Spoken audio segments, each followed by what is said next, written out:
কেমন আছো তোমরা সবাই? আমি মধুমিতা। আমার রান্নাঘরে তোমাদের সবাইকে স্বাগত। আজ চলে এসেছি নতুন আরেকটি রেসিপি নিয়ে। রেসিপিটি যদি তোমাদের ভালো লাগে তাহলে একটা লাইক করে দিও। আজ আমি তোমাদের রান্না করে দেখাবো এগ মশলা কারি। আমরা সাধারণত যেভাবে ডিম রান্না করে থাকি, আমি আজকে একটু তার থেকে ভিন্ন স্বাদের ডিম রান্না করে তোমাদের দেখাবো। দেখো রেসিপিটি তোমাদের কেমন লাগে। রান্না করার জন্য আমি 4টে ডিম ভালো করে সেদ্ধ করে নিয়েছি। এবারে ডিমগুলোর খোসা ছাড়িয়ে ডিমগুলোর গা চাকু দিয়ে ভালোভাবে চিড়ে দেব, যাতে রান্নার সময় ডিমের ভেতরে ঝোলটা ভালোভাবে ঢোকে।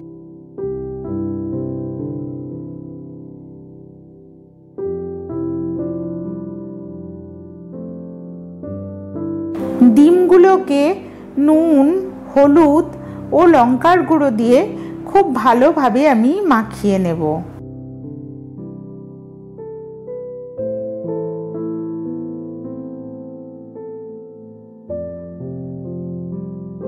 রান্নাটা করার জন্য এবারে আমি একটা মশলা তৈরি করে নেব।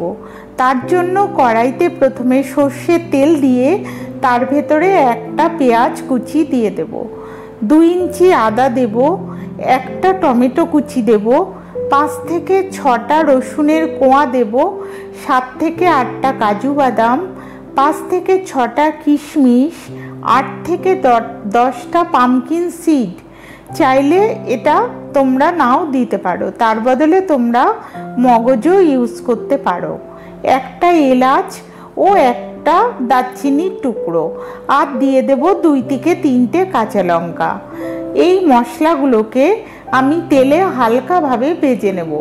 মশলার কাঁচা গন্ধটা চলে যাওয়া মাত্রই কিন্তু এটাকে একটা পাত্রে নামিয়ে নেব। মশলাগুলো খুব কড়া করে ভাজা যাবে না।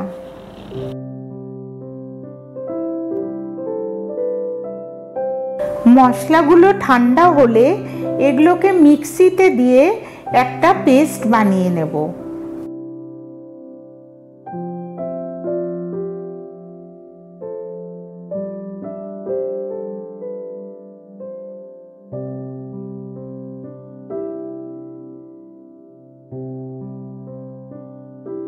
এবারে কড়াইতে তেল দিয়ে ডিমগুলোকে আমি হালকা করে ভেজে নেব।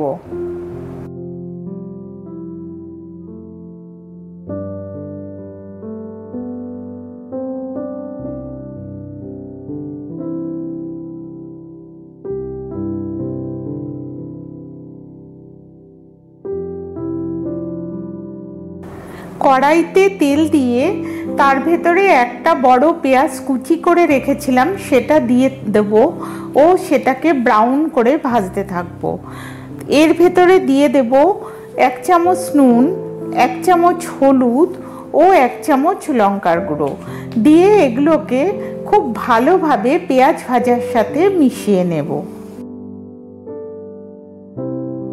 পেঁয়াজ ভালোভাবে ভাজা হয়ে গেলে যে মশলার পেস্টটা আমি তৈরি করে রেখেছিলাম, এবার সেটা এর মধ্যে ঢেলে দেব এবং মশলাটাকে খুব ভালোভাবে কষাতে থাকব।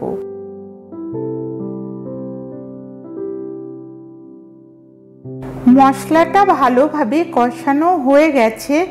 এবারে এর ভেতরে আমি ভাজা ডিমগুলো দিয়ে দেব। ডিমের সাথে মশলাটা আরো ভালোভাবে কষিয়ে নেব।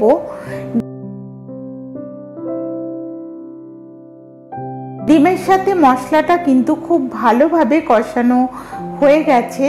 এবারে আমি এর ভেতরে কিছুটা কসুরি মেথি ও 4 থেকে 5টা কাঁচা লঙ্কা দিয়ে সেটাকে মশলার সাথে খুব ভালোভাবে মিশিয়ে নেব ও এর ভেতরে দিয়ে দেব 1 গ্লাস গরম জল। জলটা কিন্তু তোমরা তোমাদের প্রয়োজন মতোই দেবে।